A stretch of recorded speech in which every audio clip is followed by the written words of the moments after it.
Hello sa inyo mga strings, welcome back po, and for today's video ay ituturo ko naman po sa inyo ang isang kanta ng bandang Soap Dish na may title na Pwede Ba? So wag na natin patagalin to mga strings, let's do the tutorial.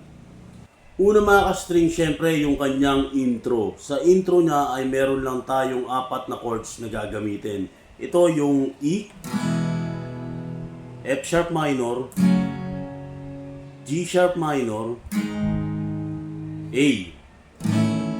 Again, E, F sharp minor, G sharp minor, and A.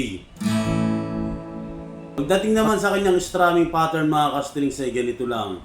Down, down, up, up, down, up, down, up. Ulit. Down, down, up, up, down, up, down, up. So ganito siya mga ka-strings kapag tutugtugin na natin yung kanyang intro.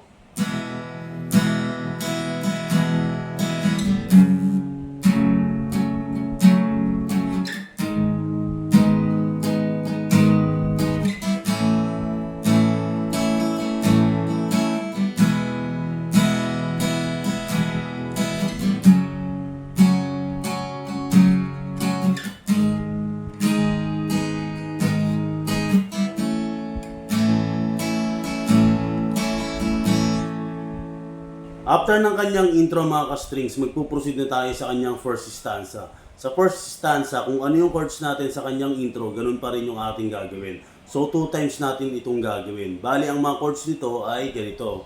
E, F sharp minor, G sharp minor, A, tapos ganun ulit. 2 times natin siyang gagawin. So ganito siya mga ka-strings kapag tutugtugin na natin yung kanyang first stanza. Pwede bang sabihin mo na itatago mo ang mga sulat ko? Kasi medyo maiinis ako kung itatapon mo.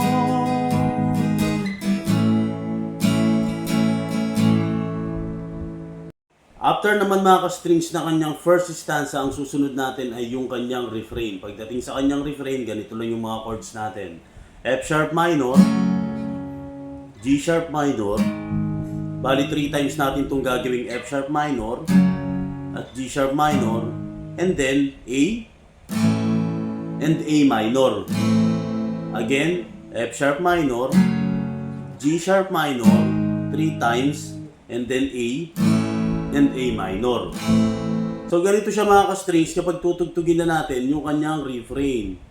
Huwag kang mag-alala, di ako luluha kung may kapiling kang iba, di na pipilitin pa itong damdamin ko sa'yo.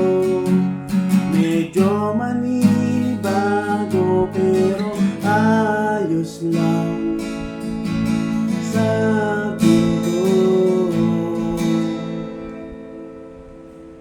Then after naman ng refrain natin mga ka-strings, ang susunod natin ay yung kanyang chorus. Pagdating sa chorus, kung ano yung chords natin sa kanyang stanza, ganun din, which is E, F sharp minor, G sharp minor, A. So 2 times natin itong gagawin. Again, E, F sharp minor, G sharp minor, and A.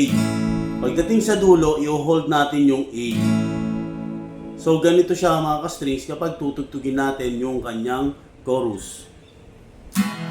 Pwede ba sabihin mo maghihintay ako sa'yo?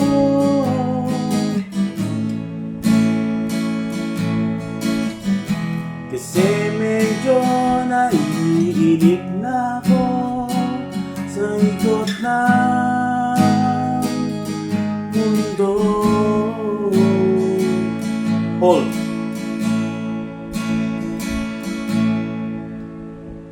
After naman mga ka-strings ng ating first chorus, ang susunod natin ay yung kanyang second stanza. So wala na tayong interlude dito or intro, magpuproceed na agad tayo sa ating second stanza. Which is, ang chords nito ay kagaya lang din naman ng ating first stanza. So, ganito lang siya. E, F sharp minor, G sharp minor, A.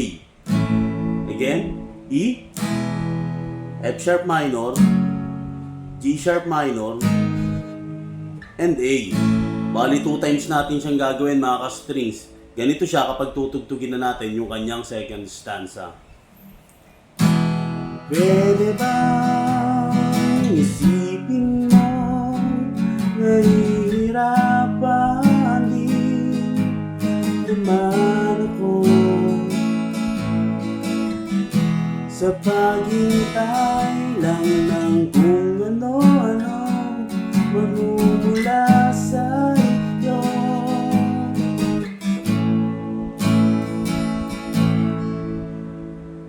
Next naman sa ating second stanza mga ka-strings ay another refrain. Kung ano yung ginawa natin sa ating first refrain, ganun din dito sa ating second refrain. Which is, ang chords nito ay F sharp minor, G sharp minor, 3 times din natin ulit gagawin itong F sharp minor, G sharp minor, tapos A and A minor.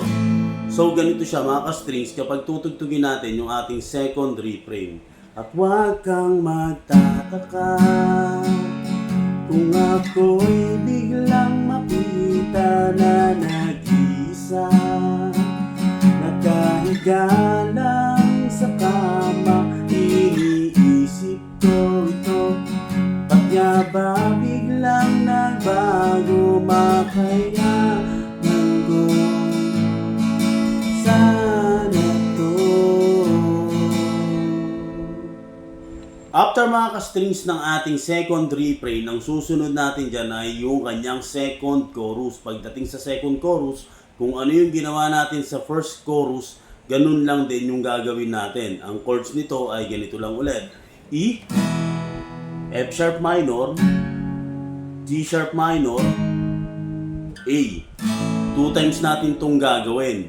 So ganito siya mga ka-strings kapag tutugtugin natin yung kanyang second chorus. Pwede ba sabihin mo, maghihintay ako sa'yo?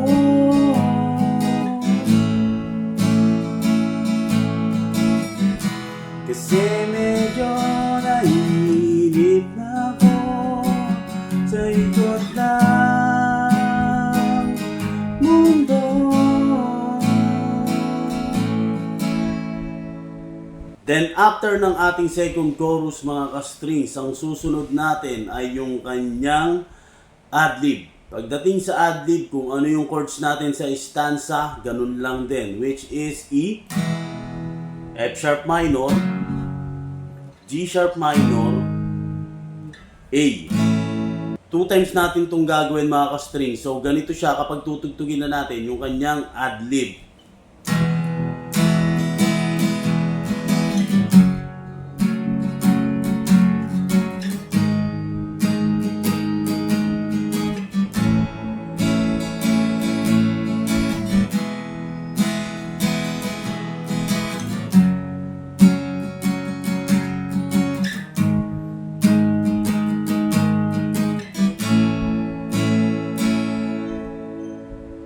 Pagkatapos naman ng adlib natin mga ka-strings ay babalik naman tayo sa kanyang refrain. So bali 3 refrain itong ating gagawin. Kung ano yung chords natin sa first and second refrain natin, ganun lang din dito sa pangatlong refrain natin. So which is ganito yung kanyang chords. F sharp minor, G sharp minor, 3 times natin itong gagawin ulit, no? Itong F sharp minor, G sharp minor, tapos A and A minor. So ganito siya mga ka-strings kapag tutugtugin na natin yung ating third refrain. At huwag kang magtataka kung ako'y biglang makita na nag-iisa, nakahiga na lang sa kama. Iniisip ko ito, at ba't nga ba biglang nagbago? Makayanan ko sana to. And after naman mga ka-strings ng ating last refrain, ang susunod natin ay yung ating last chorus. Ang chords ng ating last chorus ay kagaya lang din ng ating first chorus at second chorus. So ganito siya mga ka-strings kapag tutugtugin na natin yung ating last chorus. Pwede bang sabihin mo, maghihintay ako sa'yo?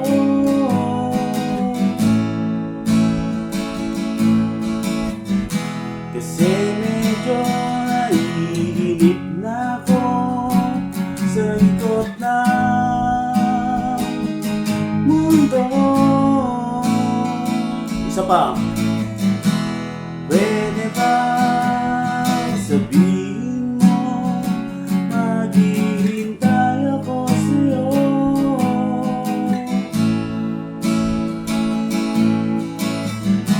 Kasi medyo naiinip na ako sa ikot ng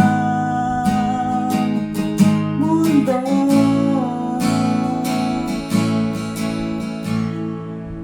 And after naman mga ka-strings ng ating last chorus, ang susunod natin dito ay yung kanyang outro. Kung ano yung chords natin sa intro at kung ano yung chords natin sa stanza, ganun lang din yung gagawin natin. Bali, gagawin lang natin itong 2 times. So, ganito lang siya mga ka-strings kapag tutugtugin na natin yung kanyang outro.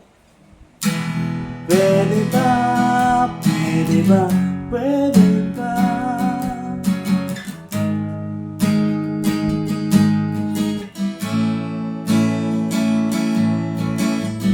At pwede ba, pwede ba, pwede ba?